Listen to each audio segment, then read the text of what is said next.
अन्ना आंदोलन से निकले आम आदमी पार्टी को आज उस समय बड़ा झटका तब लगा, और चूंकि चारों संस्थापक सदस्य थे इसलिए अरविंद से सीधे सवाल कर सकते थे। और बीजेपी ऐसे संभावनाओं वाले लोगों को तलाशती रहती है, चाहे वो किसी भी पार्टी में हो। अरविंद केजरीवाल इन चारों के साथ असहज थे। स्थितियां इतनी खराब हो गई कि 2 अप्रैल 2026 को आम आदमी पार्टी ने छापेमारी तो और भी बहुत सारे नेताओं के यहाँ हुई थी, वो क्यों नहीं गए। आगे जो आम आदमी पार्टी का भविष्य है वो क्या होने वाला है? आज पार्टी में कोई नहीं है अरविंद केजरीवाल के अलावे। 7 सांसद एक साथ अगर जाए तो पार्टी के लिए बड़ा झटका होता है, आप कुछ भी कहें। तो क्या अब आगे विधायक में भी और पार्टी के अन्य जो लोगों में भी बिखराव का देखने मिलेगा हमें?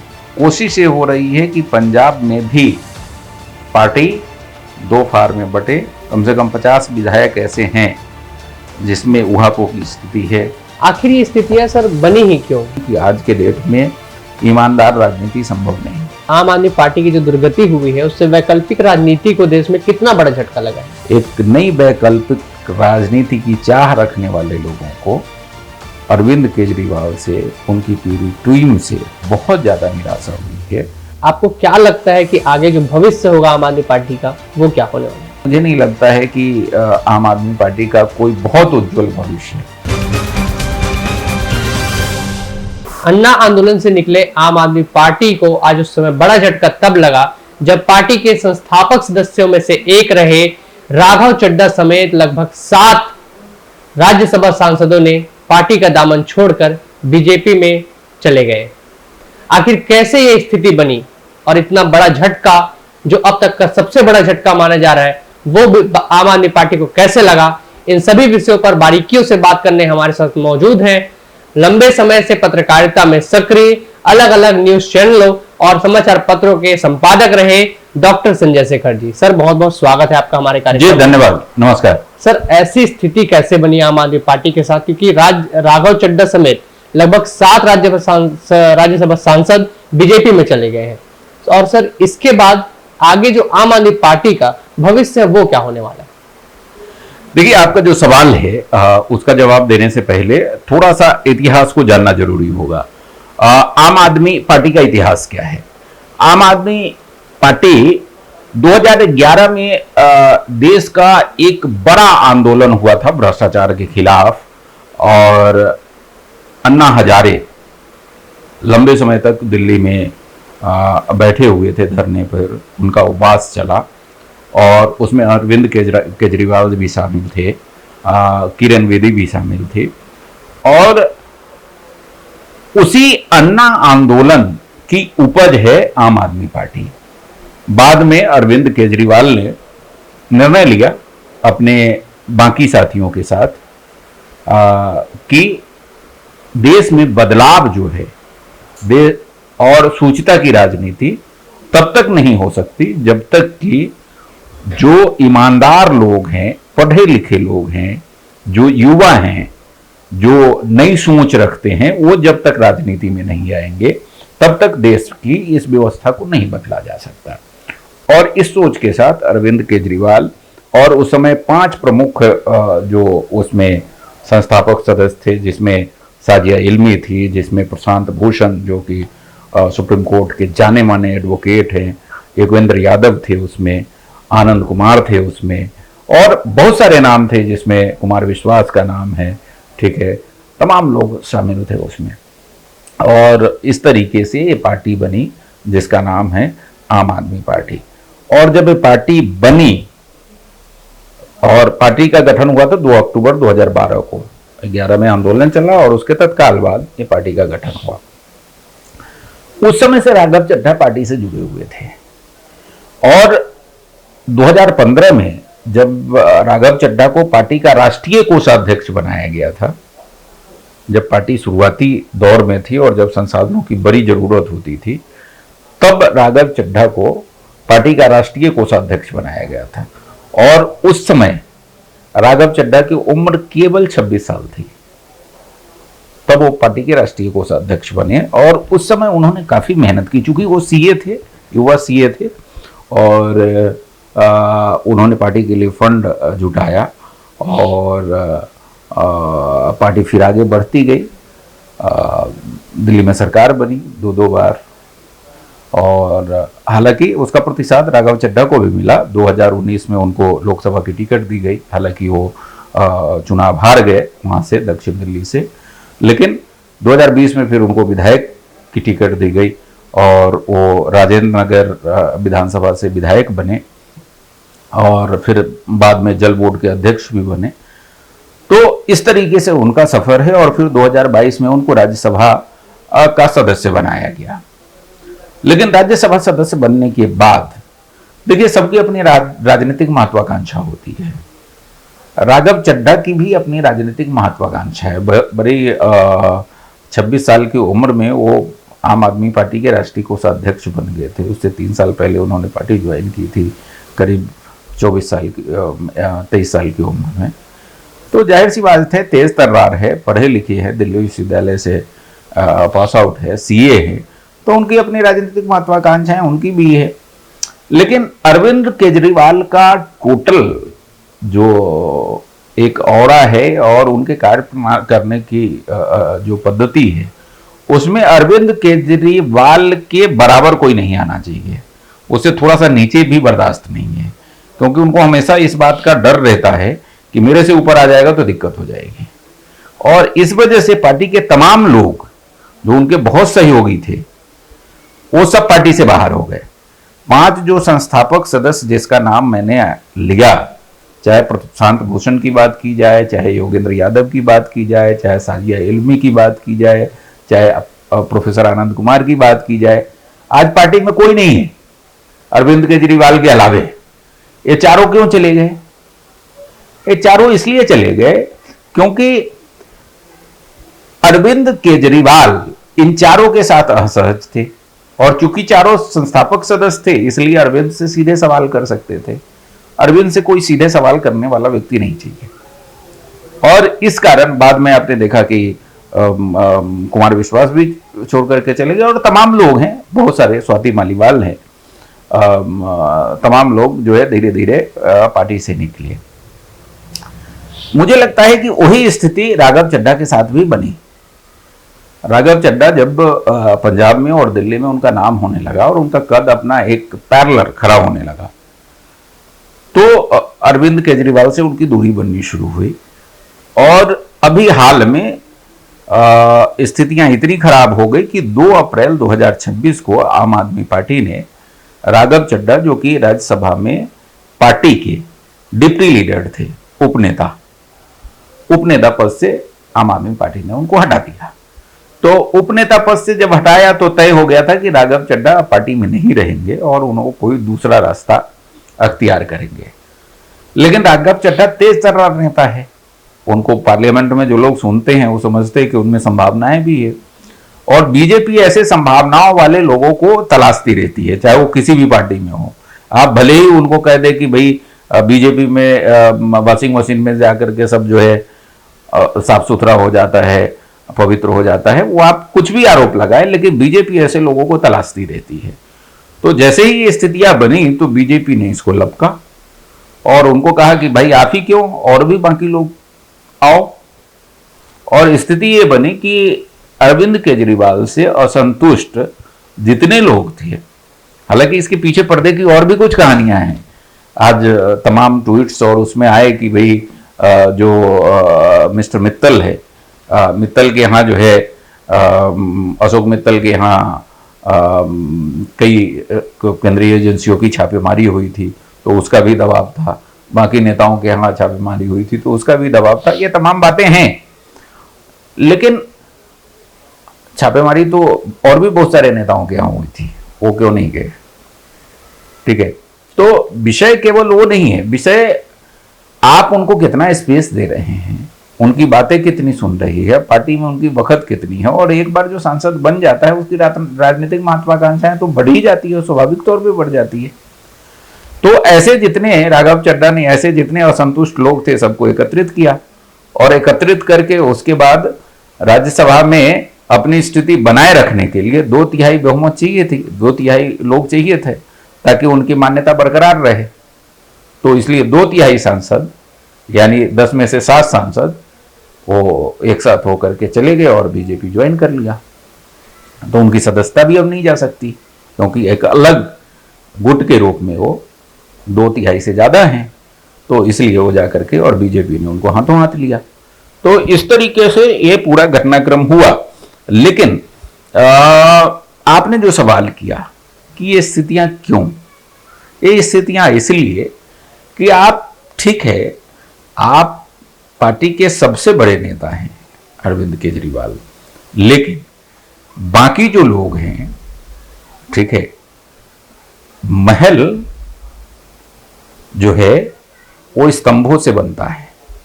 अगर पिलर निकल जाए तो आपका कोई मतलब नहीं है, आपको पिलर को भी संभाल करके रखने की जरूरत होती है। अरविंद केजरीवाल के साथ ये दिक्कत है कि उन्होंने अपने लोगों के, आसपास के लोगों को उस तरह से संभाल करके, उतना सम्मान दे करके वो नहीं रखा, और यही वजह है कि ये तमाम लोग निकल करके चले गए हैं। और जाहिर सी बात है, 7 सांसद एक साथ अगर जाए तो पार्टी के लिए बड़ा झटका होता है। आप कुछ भी कहें, लेकिन पार्टी के लिए, आम आदमी पार्टी के लिए बड़ा झटका है। बिल्कुल सर, आपने बताया कि बड़ा झटका है। आपने बताया कि उपनेता पद से उन्हें हटाया गया राघव चड्ढा को, उसके बाद जो है ये सारी स्थितियां बनी है। आखिर ये स्थितियां सर बनी ही क्यों, मतलब क्या ऐसी चीजें हुई जिससे स्थितियां बनी है? देखिए, मैंने आपको बताया कि राजनीति में कोई आदमी आकर के काम कर रहा है तो उसकी अपनी महत्वाकांक्षा होती है, और सबकी महत्वाकांक्षा निश्चित तौर पे अरविंद केजरीवाल पूरी नहीं कर सकते। लेकिन आपको एक संतुलन साध करके उनकी जो अपेक्षा है या उनकी जो नाराजगी है उसको कहीं ना कहीं आपको एड्रेस करना पड़ेगा, और एड्रेस अगर नहीं करेंगे, आप उसकी उपेक्षा करेंगे तो आपके लिए घातक होगा। तो मुझे लगता है राघव चड्ढा की उपेक्षा और बाद में चलो तुमको, हमें तुम्हारी जरूरत नहीं है, तुमको हम हटा देंगे, ये भारी पड़ गया। अगर उनको कोई तकलीफ थी, और केवल राघव चड्ढा की बात क्यों करें, प्रशांत भूषण, योगेंद्र यादव जैसा व्यक्ति, एकदम सीधा साधा सहज आदमी, ठीक है, सादिया इल्मी, प्रोफेसर आनंद कुमार, ठीक है, कुमार विश्वास, और तमाम नाम है, लंबी फेहरिस्त है। ये सब जो आपको पार्टी को खड़ा करने वाले लोग हैं, पार्टी के नींव के पत्थर हैं, वो क्यों नहीं है आज आपके साथ, क्यों चले गए? क्योंकि आप जो है केवल अपना चलाना चाह रहे थे और अपना चलाते रहे। तो इससे बहुत लंबे समय तक संगठन बचा नहीं रह सकता है, और वही हालत हुई है कि जब आंधी आती है तो बिखर जाते हैं, और इसमें तमाम लोग बिखर गए हैं। सर 7 सांसद चले जा चुके हैं, तो क्या अब आगे विधायक में भी और पार्टी के अन्य जो लोगों में भी बिखराव का देखने मिलेगा हमें? निश्चित तौर पर इस बात से इनकार नहीं किया जा सकता है। देखिए, जो 7 सांसद गए हैं, ये ऐसा नहीं है। सांसद का मतलब होता है, सांसद का चुनाव कैसे होता है, हमारे यहाँ अप्रत्यक्ष प्रणाली है, विधायक मिलकर के और उनके वोट से सांसद चुने जाते हैं, राज्यसभा सांसद। तो 7 सांसद चले गए हैं, उनका अपना एक ऑरा है, उनका अपना एक राजनीतिक रसूख है, उनके अपने संपर्क हैं, अधिकांश पंजाब से हैं, और मेरे पास जो अब तक की खबर आ रही है उसके अनुसार पंजाब सरकार में भी भगदड़ की स्थिति है। भगवंत मान से भी बहुत सारे विधायक असंतुष्ट हैं, और कोशिश ये हो रही है कि पंजाब में भी पार्टी 2 फार में बटे और आधे विधायक जो है बीजेपी के साथ आ जाए। कम से कम 50 विधायक ऐसे हैं जिसमें ऊहापोह की स्थिति है, और उनको ठीक ठाक ऑफर कहीं से मिल जाए अगले चुनाव में टिकट का, और हॉर्स ट्रेडिंग तो होती है, धनराशि दी ही जाती है। तो अगर ऐसी स्थिति बनती है तो मुझे लगता है कि और इस काम के लिए जो 7 लोग गए हैं वो बड़े मुफीद हैं। वो तमाम विधायकों को अपने पाले में लेकर के बीजेपी में आएंगे, उनको वादा भी करेंगे कि भाई अब आपको हम अगला टिकट भी देंगे, आपको जिता करके भी लाएंगे, अगर सरकार बनती है तो हम आपको सरकार में मंत्री भी बनाएंगे। तो ये स्थिति बनती है, तो मुझे लगता है कि ये 7 सांसद तक सीमित नहीं रहेगा। ये विधायकों में भी बिखराव होगा और संगठन में भी बिखराव होगा, ये यहीं तक खत्म होने वाला नहीं है। सर, आम आदमी पार्टी सूचिता और सिद्धांत के आधार पर आंदोलन से निकली हुई पार्टी थी, लेकिन राजनीति की कालकोठरी में आकर क्या ये भी कालिक से पुत गई? निश्चित तौर पे इस बात से इनकार नहीं किया जा सकता। देखिए, दिल्ली में जो शराब घोटाला हुआ, ठीक है, तकनीकी रूप से कोर्ट ने अभी कह दिया है कि उसमें अरविंद केजरीवाल के खिलाफ कोई केस नहीं बनता है, लेकिन मामला तो हुआ था, वहां गड़बड़ियां तो हुई है, वहां जो लिकर पॉलिसी थी उसको तो बदला गया था, ठीक है। तो एक्चुअली होता क्या है, होता यह है कि हालांकि उसकी समस्याएं हैं। आज की जो राजनीति है, एक राजनीतिक दल का संचालन करना आज के डेट में भारत जैसे देश में बहुत आसान नहीं है। और मैं एक पत्रकार के तौर पे और अपने 2.5 दशक के पत्रकारिता के अनुभव और सत्ता के गलियारे में विचरण करते हुए सत्ता की जो अंदर की कहानियां हैं उसको देखने के बाद ये जरूर कह सकता हूं कि आज के डेट में ईमानदार राजनीति संभव नहीं है। ये इसलिए संभव नहीं है कि बड़े नेता तो छोड़ दीजिए, एक सामान्य पार्षद जो एक वार्ड का पार्षद होता है, उससे पूरे वार्ड की जो अपेक्षाएं हैं उसको पूरा करने में उसका, खासकर शहर जैसे रायपुर जैसे शहर में, एक वार्ड के पार्षद को प्रत्येक दिन कम से कम, न्यूनतम मैं बता रहा हूं, जब वो कुछ नहीं करेगा तो भी 25,000 रुपये का खर्चा है। कुछ नहीं करेगा तो, कुछ करेगा तो बहुत ज्यादा खर्चा होगा, कुछ नहीं करेगा तो 25,000 रुपये का खर्चा है। उसको उसके वार्ड में जितना भी बर्थडे है वहां जाना है उसको, किसी की शादी है वहां जाना है उसको, जितने पूजा होता है उसमें लोग आते हैं चंदा मांगने के लिए, उसको चंदा देना है, बाकी जो कार्यक्रम है उसमें करना है। और उसकी आय कितनी है, मतलब उसको ऑफिशियली जो पैसा मिलता है वो, तो भ्रष्टाचार की शुरुआत वहां से होती है और बढ़ते बढ़ते बढ़ते बढ़ते बढ़ते जो है ना इस हालत में पहुंच जाती है। और चुनाव लड़ना कितना कठिन है। तो कोई भी जो राजनीतिक दल है वो बहुत ईमानदारी से राजनीति नहीं कर सकती, और खासकर तब जबकि बड़ी बड़ी राजनीतिक पार्टियां हैं जिसके पास हजारों करोड़ का फंड हो, उससे अगर मुकाबला हो। तो मुझे लगता है कि अरविंद केजरीवाल भी पार्टी चलाने की जो उनकी मजबूरी थी और आगे बढ़ना था, और चूंकि दिल्ली में सरकार बन गई थी, बाद में पंजाब में सरकार बन गई थी, देश भर में पार्टी को विस्तार करने का लक्ष्य था, और विस्तार करना है तो पैसे लगेंगे, और पैसे लगेंगे तो जाहिर सी बात है पैसा तो आएगा कहाँ से, वो तो भ्रष्टाचार से ही आएगा, वो तो कमीशनखोरी से ही आएगा, वो तो सही काम से नहीं आएगा। तो ऐसी स्थिति में उस काजल की कोठरी में और उस हमाम में जाकर के सब लोग नंगे हो जाते हैं, और वही हालत उससे अरविंद केजरीवाल और मनीष सिसोदिया भी नहीं बच पाए। ठीक है, मनीष सिसोदिया और उनको तो वो कर दिया गया है, लेकिन उसके एक मंत्री अभी भी जेल में हैं लंबे समय से। तो वो हो गए, सत्ता के स्वाद चखने के बाद जो राजनीति की सामान्य बुराइयां हैं उससे अरविंद केजरीवाल और उनकी पार्टी भी बची नहीं रह पाई।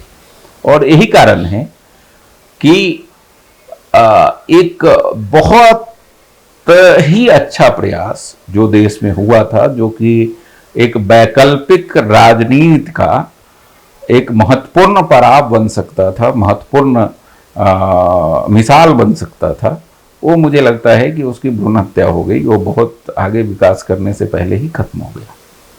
बिल्कुल सर, आपने वैकल्पिक राजनीति की बात की, मैं इसी पे आपको पूछना चाहूंगा कि आम आदमी पार्टी की जो दुर्गति हुई है उससे वैकल्पिक राजनीति को देश में कितना बड़ा झटका लगा है? बहुत बड़ा झटका लगा है। अरविंद केजरीवाल जब आए थे, योगेंद्र यादव आए थे, प्रोफेसर आनंद कुमार आए थे, साजिया इल्मी आई थी, ये तमाम लोग जब आए थे तो कुमार विश्वास उसमें थे, प्रशांत भूषण थे, तो लोगों को लगा था कि देश में एक नई तरह की राजनीति, जो कि सूझता की राजनीति है, जो कि ईमानदारी की राजनीति है, जो कि त्याग, तपस्या और बलिदान की राजनीति है, जो कि भ्रष्टाचार के खिलाफ लड़ाई से उसके आंदोलन से उपजी हुई पार्टी है, और वो देश को एक नई दिशा देगी, देश से भ्रष्टाचार को खत्म करने में महत्वपूर्ण भूमिका निभाएगी, देश में विकास की एक नई परिभाषा गढ़ेगी, देश में जो एडमिनिस्ट्रेशन है, जो कार्यप्रणाली है, हमारे काम करने की पद्धति, उसमें एक आमूलचूल परिवर्तन आएगा। ये तमाम सपने जो है वो देश के लोगों ने देखा था उस आंदोलन से आम आदमी पार्टी जब निकली थी तो।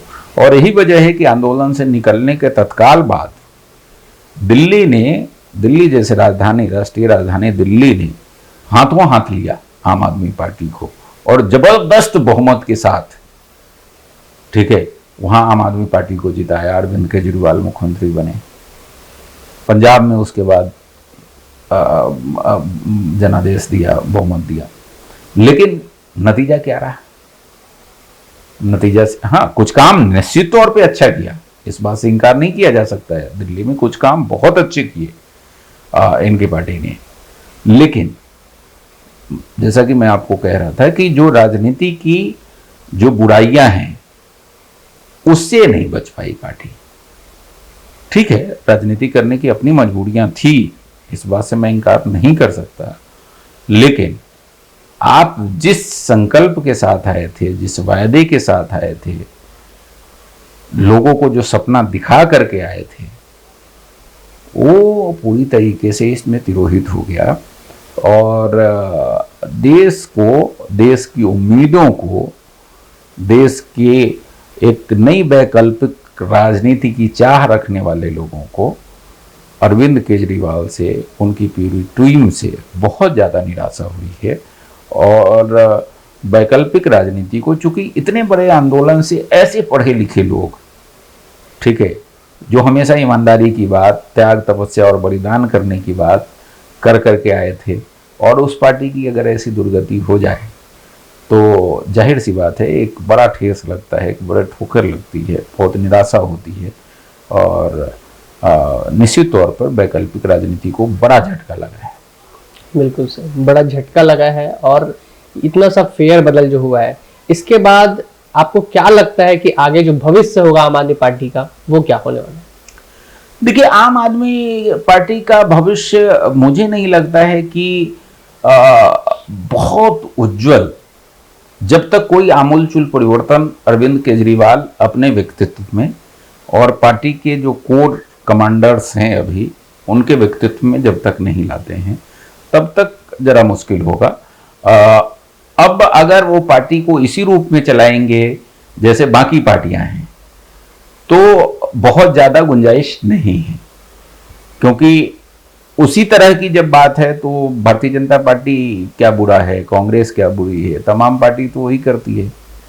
आपसे एक अलग अपेक्षा थी जिसको आप पूरा नहीं कर पाए। तो ऐसी स्थिति में मुझे लगता है कि अगर आपको वही बुराइयां जो बाकी राजनीतिक दलों में हैं, वो अगर उससे अगर आप भी ग्रसित हो जाएंगे तो बाकी बड़ी पार्टियां आपको खा जाएगी, फिर आप बचेंगे नहीं। ठीक है, तो उन बुराइयों के साथ तो मुझे नहीं लगता है कि आम आदमी पार्टी का कोई बहुत उज्जवल भविष्य है। हाँ, अगर उससे बच करके रहते हैं तो। और ये मैं इस बात से सहमत नहीं हूं कि केंद्रीय एजेंसियां, ईडी, सीबीआई और बाकी जो है आपको खत्म कर देती है और आपको पूरी तरीके से बर्बाद कर देती है। हमारे सामने तो पश्चिम बंगाल का भी उदाहरण है ना। पश्चिम बंगाल में ममता बनर्जी के खिलाफ क्या ईडी, सीबीआई और बाकी केंद्रीय एजेंसी नहीं लगी हुई थी और नहीं लगी रही, लेकिन उसकी पार्टी को आप कुछ बिगाड़ पाए क्या? वो पार्टी डटी हुई है ना, 15 साल से पश्चिम बंगाल में राज कर रही है ना। तो ऐसा नहीं है कि मतलब आप डट के नहीं रह सकते हैं, लेकिन डट के तब रह सकते हैं बड़ी से बड़ी ताकत के खिलाफ जब आप खुद भ्रष्टाचार से मुक्त हो, जब आपकी छवि बेदाग हो, और आपको कोई तभी कुछ नहीं बिगाड़ सकता जब आप कहीं गलत ना हो। अगर गलत है कहीं ना कहीं, तो ये जितनी बड़ी ताकतें हैं वो आपको किसी न किसी स्तर पे खत्म कर देगी। तो मुझे लगता है कि आम आदमी पार्टी का भविष्य देश में उज्जवल तभी हो सकता है जब ये राजनीतिक जो बुराइयां हैं उसको छोड़ करके, जो मूल सिद्धांत को लेकर के आंदोलन से वो आई थी, उसके साथ फिर से देश में आए और अपने लोगों को एकजुट करे। हिटलर शाही कई जगह जो दिखती है अरविंद केजरीवाल में, वो खत्म हो, तब संभव है। अगर ऐसे ही रहेगा तो मुश्किल है, फिर तो नहीं संभव है। और आपको काफी मौका मिला, आपने क्या किया, पंजाब में क्या एग्जाम्पल और दिल्ली में क्या एग्जाम्पल, सामान्य राजनीति से अलग, वो महत्वपूर्ण है जो जनता देखती है। तो आपको परिवर्तन तो करना पड़ेगा। जब तक परिवर्तन नहीं करेंगे मुझे नहीं लगता है कि बहुत ज्यादा कुछ अच्छा होने वाला है। तो ये थे हमारे साथ डॉक्टर संजय शेखर जी, जिन्होंने आम आदमी पार्टी की जो मौजूदा स्थिति है, जो आने वाले संभावनाएं हैं उनकी, और जो उनके सामने खड़ी चुनौतियां हैं, उन पर अपनी स्पष्ट और बेबाक राय रखी है। ऐसे ही विशेष मुद्दों पर बात करने के लिए, विशेष मुद्दों को सुनने के लिए हमारे साथ जुड़े रहिए और देखते रहिए एडिटर जी न्यूज। अगर यह वीडियो पसंद आया हो, इस वीडियो को लाइक करें, हमारे चैनल को सब्सक्राइब करें और इस वीडियो पर कमेंट करके अपनी राय बताएं। सर बहुत बहुत धन्यवाद आपका। जी नमस्कार, धन्यवाद।